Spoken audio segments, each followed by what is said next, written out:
firmly under the king's grasp. The house was very silent now, and not a sound came up from the misty streets. Tessie lay among the cushions, her face a gray blot in the gloom, but her hands were clasped in mine, and I knew that she knew and read my thoughts as I read hers, for we had understood the mystery of the Hyades, and the phantom of truth was laid. Then, as we answered each other, swiftly, silently, thought on thought, the shadows stirred in the gloom about us, and far in the distant streets we heard a sound. Nearer and nearer it came, the dull crunching of wheels, nearer and yet nearer, and now outside before the door it ceased, and I dragged myself to the window and saw a black-plumed hearse. The gate below opened and shut, and I crept shaking to my door and bolted it, but I knew no bolts, no locks could keep the creature out who was coming for the yellow sign. And now I heard him moving very softly along the hall. Now he was at the door, and the bolts rotted at his touch. Now he had entered, with eyes starting from my head, and I peered into the darkness. But when he came into the room, I did not see him. It was only when I felt him envelop me in his cold, soft grasp that I cried out and struggled with deadly fury, but my hands were useless, and he tore the onyx clasp from my coat and struck me full in the face. Then, as I fell, I heard Tessie's soft cry, and her spirit fled. And even while falling, I longed to follow her, for I knew that the King in Yellow had opened his tattered mantle, and there was only God to cry to now. It had been several months since she found the yellow sign, and only through a love which the King in Yellow manipulated did she give that sign to Mr. Scott, dooming both of them. And all it took was for them to read the book, and their fate had been sealed. And that night, in the fog, the hearse came for them. In those last couple sentences, Tessie died. Mr. Scott was struck by the watchman, but it says that Tessie's spirit left her. Both of them were set on this path from the time this story began. It was just a matter of time before they found the serpent-skinned book hiding in the library. The yellow sign ends with these words: I could tell more, but I cannot see what help it will be to the world. As for me, I am past human help or hope. As I lie here, writing, careless even whether or not I die before I finish, I can see the doctor gathering up his powders and files with a vague gesture to the good priest beside me, which I understand. They will be very curious to know the tragedy. They of the outside world who write books and print millions of newspapers, but I shall write no more. And the Father Confessor will seal my last words with the seal of sanctity when his holy office is done. They of the outside world may send their creatures into wrecked homes and death-smitten firesides, and their newspapers will batten on blood and tears. 13. But with me their spies must halt before the confessional. They know that Tessie is dead, and that I am dying. They Oh, know that's how not the good. people in the house, aroused by Go, an go, go, go, infernal go. scream, rushed into my room and found one living and two dead. But they do not know what I shall tell them now. They do not know I don't what want the them. doctor said as he pointed to the horrible decomposed heap on the floor, the livid corpse of the watchman from the church. I have no theory, no explanation. That man must have been dead for months. I think I am dying. I wish the priest would, and the story ends. So the reason the watchman looked like a giant grub, the reason his head was soft and mushy, and the reason Thomas ripped off one of his fingers by pulling his fist back is because the watchman was effectively a rotting corpse. Dead for months, the doctor said. Perhaps dead from the moment that Tessie found the yellow sign. It's very possible that the rest of the world thinks that Mr. Scott was responsible for the murder of the watchman and the murder There's of Tessie. somebody. But regardless, it seems he dies in the final pages of the story as well. Earlier in the story, he said that he wished his tenure with Tessie would end with a priest. And he was right. There was a priest by his bedside when he died. Again, he was calling out his own inevitabilities, even if he didn't know it, just as Tessie did when she picked up the onyx stone she found on the street outside. This story has a particular nihilistic tone to it, doesn't it? I mean, in the other stories, except for in the Court of the Dragon, I like again, Free our for All. character in that It's story fun. didn't seem super important or detailed. But in the other two stories, the characters had a way out. There was a humanity that surpassed the influence of the King in Yellow. Or there were characters like Lewis and Constance who were able to stay out of it. But here we have two characters who, before the story began, already had their fate set in stone. They already had the visions of the hearse that was going to get them, and she had already found the yellow sign. Perhaps there was a scenario that, in spite of the King in Yellow being inevitable, they had some control over when it would happen. I mean, the only reason that he read the King in Yellow is because he hurt his hands and decided to lazily look through his library where he came across it. Perhaps, as symbolized in the Court of the Dragon, similar to death, the King in Yellow is an inevitability, it's just a matter of when it is to happen. But regardless, that inevitability came for them in the end. I also like to mention when Mr. Scott realizes what's happening, he goes to the door and locks it shut. But then it kind of describes that the lock decays off and the watchman simply passes through the doorway. We get these recurring themes involving the King in Yellow of disease, of sickliness. And it seems that rot spreads to the very world around him. The watchman simply approaches the door and the lock rots off. Or I mean, the watchman himself being a rotting carcass that is upright and speaking like a man, if garbled and distorted. And again, anyone who's affected by the King in Yellow becomes sickly and pale. It's like the King in Yellow is the essence of rot or disease. And you can kind of take that idea and push it onto the whole. Everywhere the King in Yellow goes, it's the rot of the human condition or diseases of evil in the world. It's pushing people to horrific alchemy and forbidden love. It's pushing people to visions of grandeur and violence. And in our last two stories, it literally pushes people to their death. Sometimes there are stories about it, sometimes it simply gets in the way, but regardless of how it happens, the King in Yellow is always there. Now, after the yellow sign, there are 6 more stories within the anthology book, but we're not going to talk about those today. That's because these first 4 stories are the only one that explicitly mentions the King in Yellow. And while in the 6 other stories there are certainly themes and ideas that tie back to the greater idea of the King in Yellow, the King in Yellow and the play and its influence are not explicitly mentioned. And again, I want to keep this video about the mythos around the king itself. If you're interested in learning about those 6 other stories, then of course you can always read the book for yourself. There's several copies of it available for free online as well. Or you can check out a YouTube video by fellow YouTuber Flaw Peacock. Peacock has done an incredible job going through every story in The King in Yellow, talking about a lot of the different themes and characters and ideas. And he goes through the 6 stories that I'm not covering today. And that full video is 7.5 hours, I believe, so a ton of cool information to dig into. So if you're interested in that, I'll have a link to it in the description. Can't recommend it enough. But these first 4 stories are the mythos that we get around the play, The King in Yellow. Again, a play that doesn't actually exist but has so much influence in the stories we just read. We see glimpses of the play, characters like Camilla and Casilda. We hear about the Lake of Hali, we hear about the towers of Carcosa that can be seen behind the moon. Sometimes it's described as a place far from Earth. Other times it's described as a primordial ruin that came long before us. Oh, there's a fishing hole in the free-for-all. It's like the King in Yellow I'm gonna go do that. The very essence of the this? unknown, No. of the id, of the thing in the closet, the monster we don't want to look at. Concepts of death, disease, eternity. All of them are kind of encapsulated in this mythical king and this mythical land we can only hope to understand and we only see glimpses of even now. Regardless if you view the King in Yellow as a sort of eldritch god, as this ancient being that controls the reality we live within, or if you just see the King in Yellow as the wow, there was the somebody there. Of evil, of bad, of the unknown. Either way, the King in Yellow is all about inevitability. And the horror of it comes from our inability to do anything about it. I mean, if the King in Yellow is a being that was here before the earth even existed, that has these lost ancient cities of towers that go over the moon, and all of that was turned to ash and rot, and the King in Yellow still exists, then how could we ever hope to go up against him? Or if the king is simply the embodiment of death, disease, and evil, well, how can we hope to go up against that? The first story we read was about someone completely consumed by the idea, the grandeur, the temptation of the King in Yellow, but our other stories were people who were just living their life, and then the King in Yellow stepped in. And in every case, especially the last one, it seems that everything that happened to them was predetermined. The symbolism of the fate statues coming up again and again is reference of that. The idea that our birth, life, and death was all decided for us from the beginning. The idea that free will, choice, is just a hopeful dream, a dream for fools. It's a fear that is incredibly common, a fear that is seen across religions, beliefs, and cultures throughout history. And I think it's because of that, the King in Yellow idea has resonated with so many artists. Because even if you've never read The King in Yellow, even if you've never heard of it before I've talked about it today, I guarantee you know something that is inspired or directly related to it. So why don't we talk about a few of those?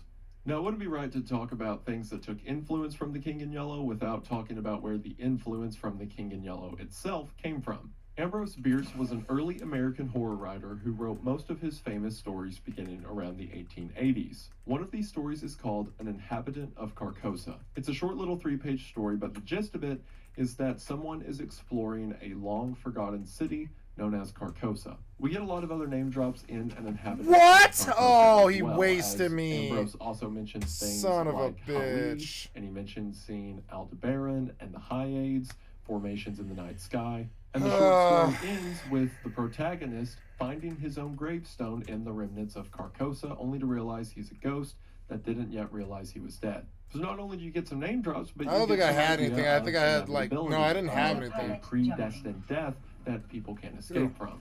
Of course, Chambers took these names and created the Forgotten Play and The King in Yellow, and mostly used the nomenclature from Ambrose's story to create his narrative. But again, there is some tie between the inevitability of death between both. Ambrose himself is an interesting author, not only in his writing, but also in his life, as not only did the guy serve in the Civil War, but he also never officially died, as he simply vanished off the face of the earth. Chambers then read An Inhabitant of Carcosa, adapted a lot of the language into his story, and from other of Ambrose's work, adapted words like Hastur. However, where names like Hastur and Hali and stuff like that is much more well known, culturally at least, is within H.P. Lovecraft's work.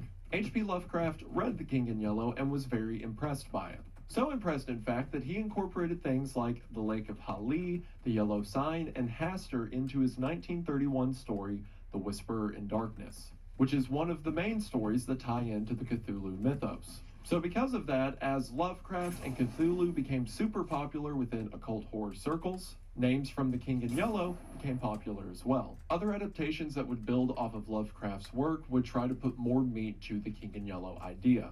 Most would kind of blend the idea of Hastur as either being the name of the King in Yellow or being a figure that the King in Yellow inhabits. Because of that, in a lot of Lovecraft-related stories, the King in Yellow is an explicitly eldritch being that existed before the Earth was formed, similar to Cthulhu. And while I think that adaptation is certainly interesting and there's a lot of meat there, I feel like the King in Yellow loses something when you pin it down. I think the concept is much more terrifying if the King in Yellow inhabits sickness or death or the essence of evil in the world. I feel like if you get too hung up on what the figure looks like or what the figure can do, it loses a bit of its value. But at the same time, it's pretty cool, and a lot of people have done cool things with it, incorporating characters like the King in Yellow into a lot of the Call of Cthulhu, like RPG tabletop games, or when talking about the old gods of Lovecraft mythos, Hastur or the King will often show up. And because of its relation to Lovecraft, the names began to spread everywhere. There are too many examples to name here, but just to throw a few out. The King in Yellow is a character within some of the Warhammer 40k novels. The King in Yellow becomes a character in Grant Morris's graphic novel, The Invisibles. There's also a ton of graphic novels that adapt either chamber stories or other King in Yellow mythos itself. The King is also a huge inspiration for Alan Moore's Providence. As a sort of Easter egg, in Stephen King's novel Thinner, the King in Yellow is the name of a head shop that a character purchases something from. Furthermore, in King's short story Grandma, the name of the demonic entity in that story is Hastur. In one of the Doctor Who spin-off novels called The Virgin New Adventures, which is a crazy name for a spin-off novel, a name of one of the great old ones is Hastur the Unspeakable. In George R.R. Martin's A Song of Ice and Fire, which is part of the Game of Thrones universe, on the map there is a city to the east known as Carcosa.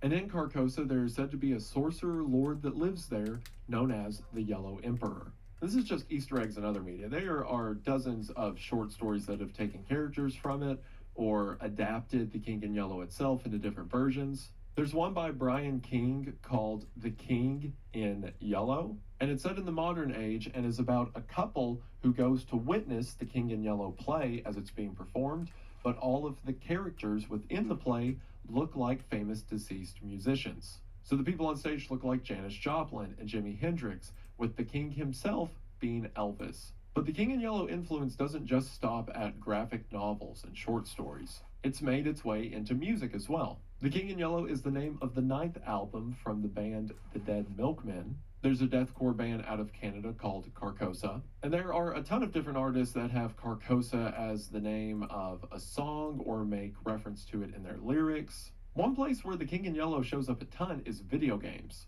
In Mass Effect 3, there's a planet called Carcosa. In Dark Souls, there's a boss called Xanthos King Jeremiah, or Yellow King Jeremiah. In the first edition of the Dungeons & Dragons Advanced books, one of the deities is named Hastur. I know Dungeons & Dragons isn't a video game, but tabletop game, whatever. The video game Signalis has a ton of references to the King in Yellow, not only directly mentioning it by name as well as Hastur, but incorporating a lot of the themes from the story into the game's lore. My first encounter with the King in Yellow came when I was like 13 or 14 years old, reading SCP entries. Within the SCP Foundation, SCP-701, also known as the Hanged King, is a forbidden play that if anyone acts it out, it summons the Hanged King and causes everyone to, go crazy and kill each other. And I didn't even know that was based off the Yellow King until like a decade later.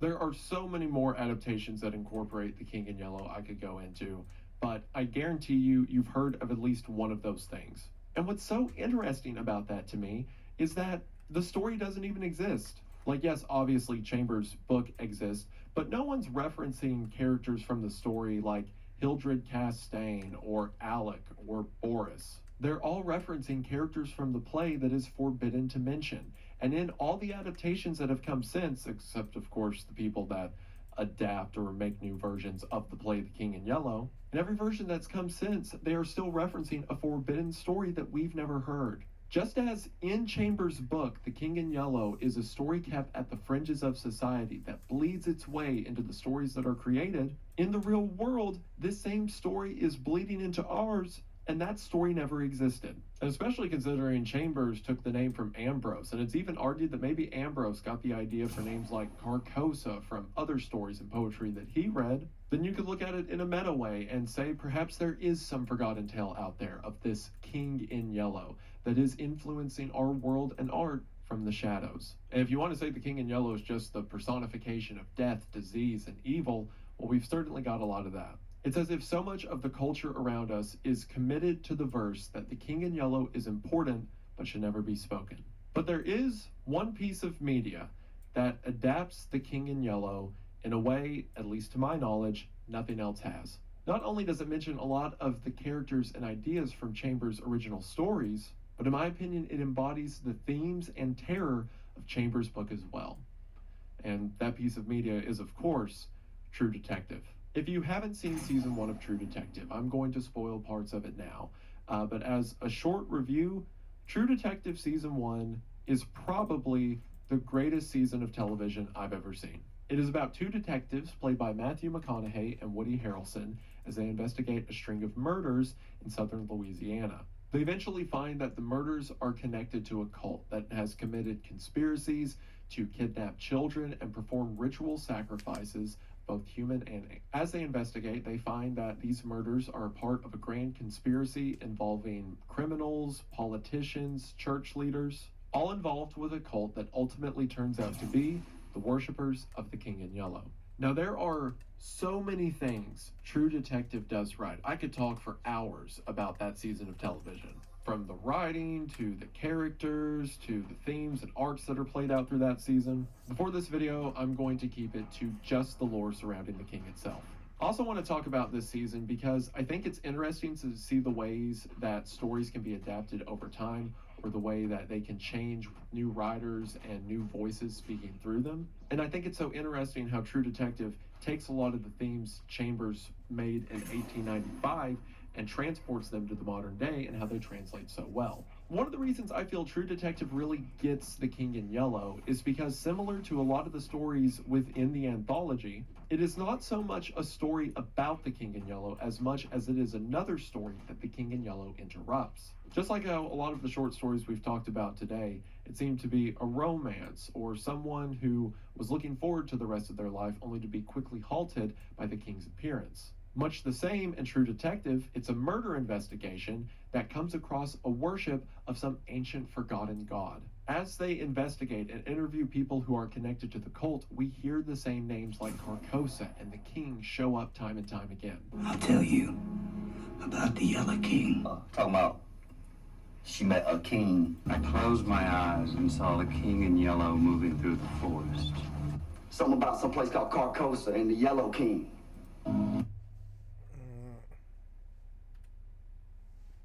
Never goes from a detective series into a series about fighting supernatural gods. It is always this investigation that the King in Yellow is in the background of. Similar to a lot of the short stories we had in Chambers' book, it's not a question of although if it is the characters in the crescendo story can beat God, if they can destroy the King in Yellow. I mean, the way Chambers frames it, that would be the same as beating death. No, instead, it's a question of if they can overcome the temptation of the King in Yellow, if they can persevere and live their life or see their way through the King's influence. There is no defeating the King, there is simply abstaining from him. And much the same in True Detective, it's always a matter of solving the murders. But where True Detective really hits the mark when it comes to adapting the King in Yellow is the terror of inevitability. Themes from Chambers' book, like the fates or the sureness of death, are constantly looming over the characters' heads. And characters within True Detective, especially our two lead detectives, are examples of that. Particularly Rust Cole, played by Matthew McConaughey. Within Chambers' writings, it's like the King wants people to give into despair, or it wants people to give into temptation.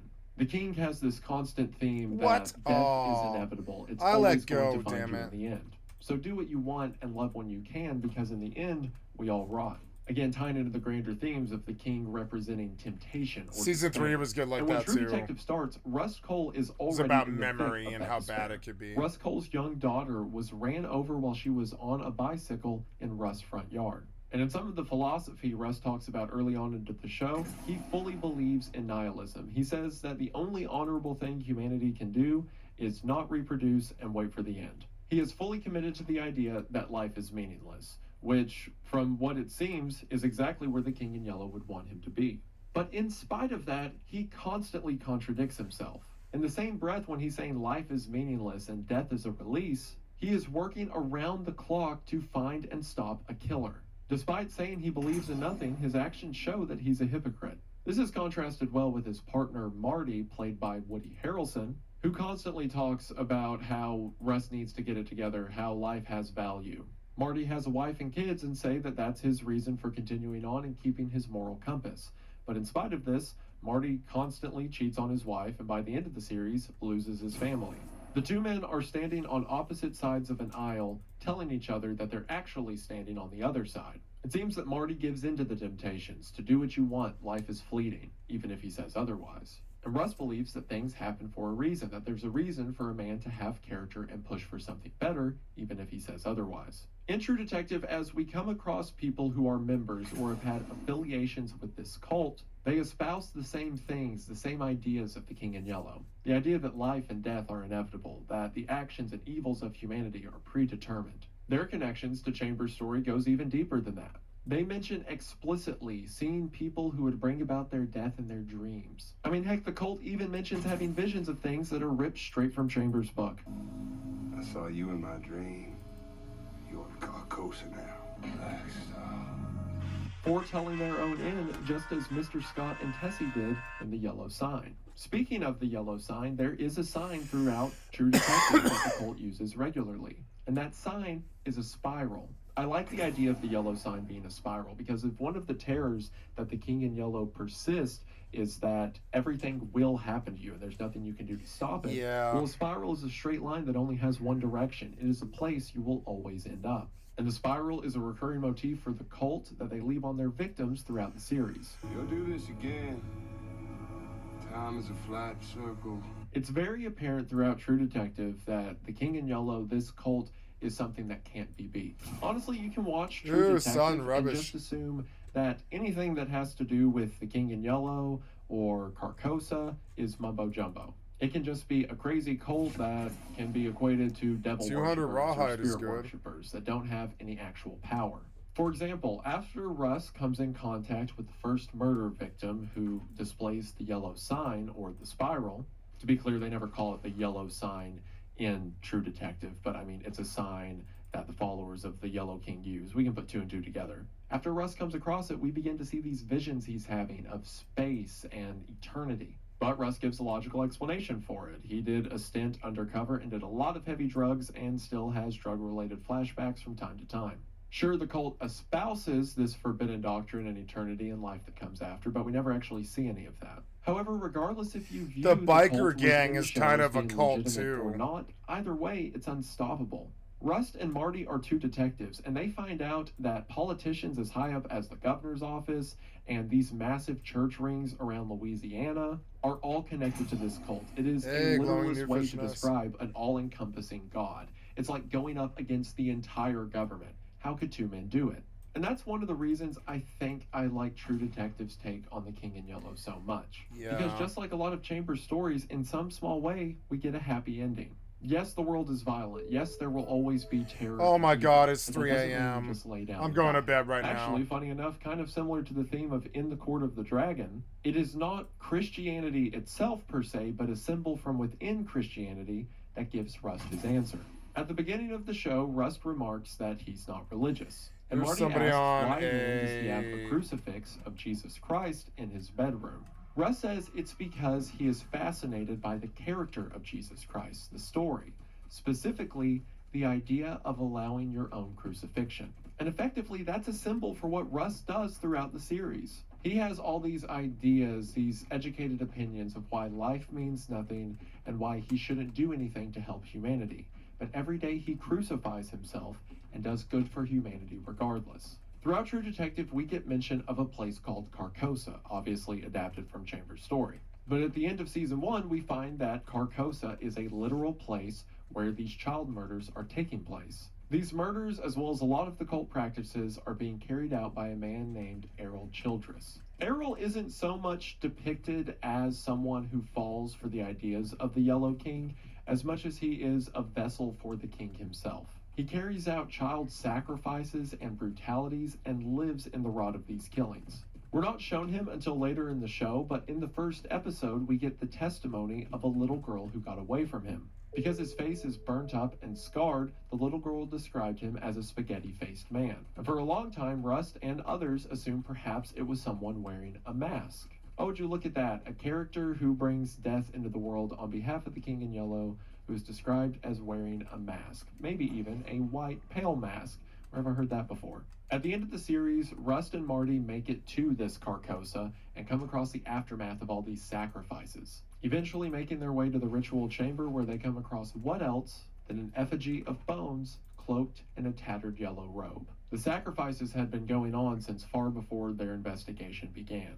The King in Yellow was always waiting for them in Carcosa. And it's upon seeing this that Rust has another one of his visions or hallucinations. Rust and Marty finally kill him, with Rust nearly dying in the process. In the final moments of the show, as Rust gets out of the hospital as he's recovering from his injuries, he tells Marty that in those final moments when he thought he was going to die, he felt like he saw his daughter again.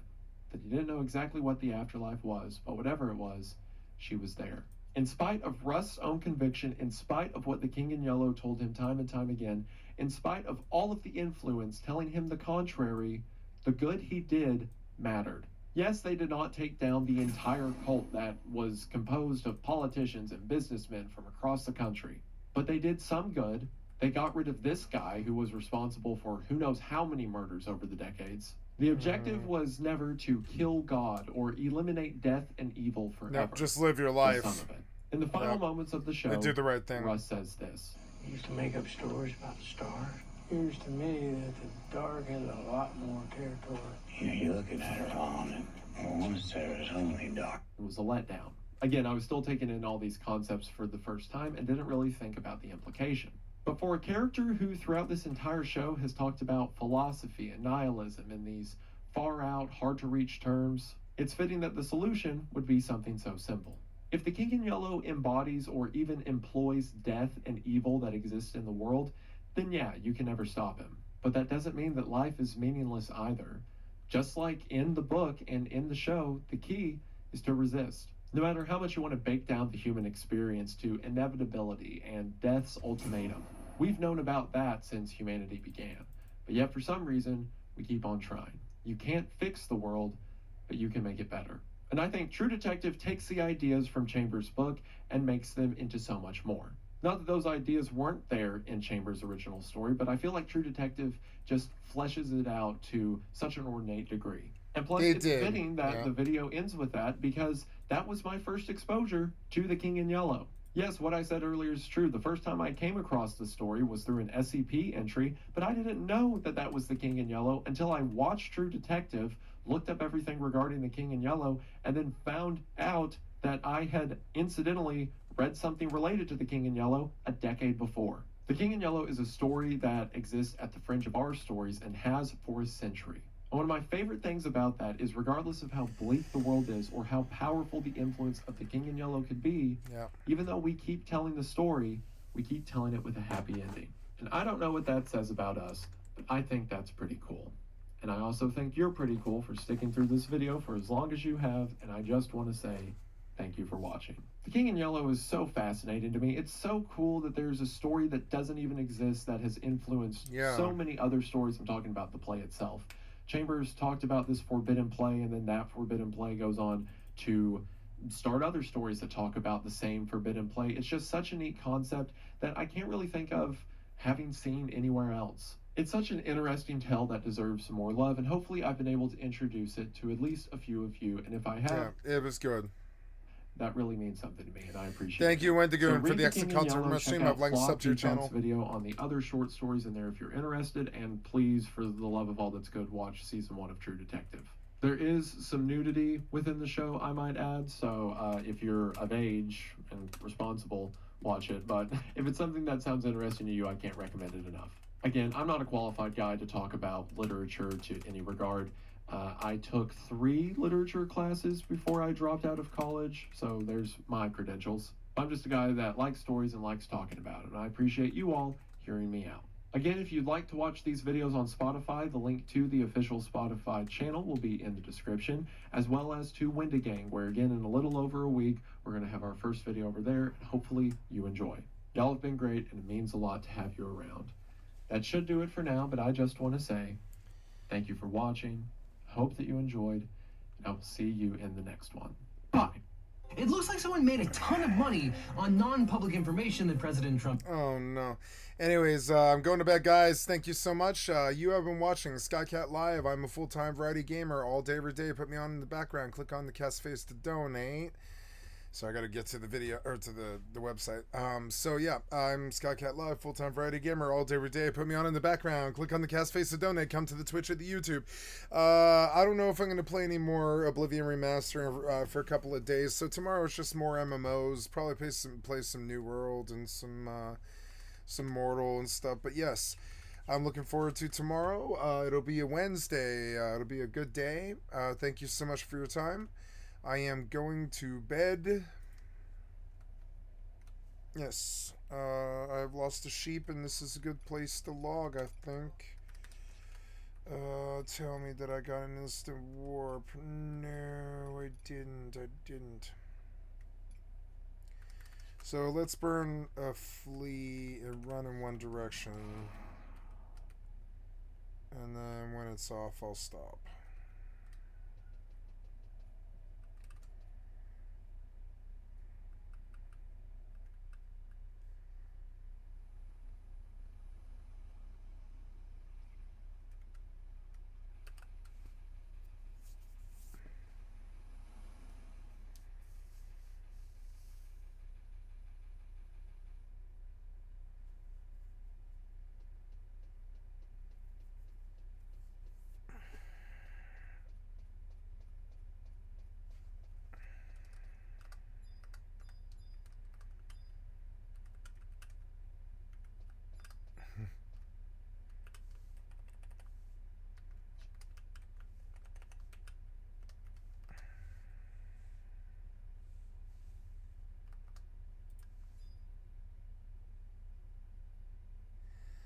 It's wind out here.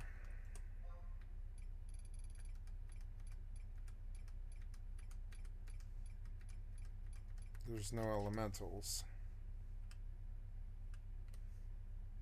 I'm going to log here and go home later.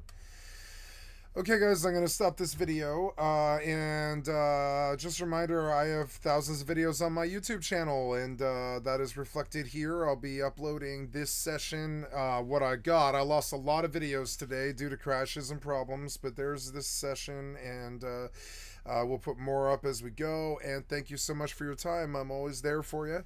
I love you guys. Thank you so much, and I'll see you later. Bye.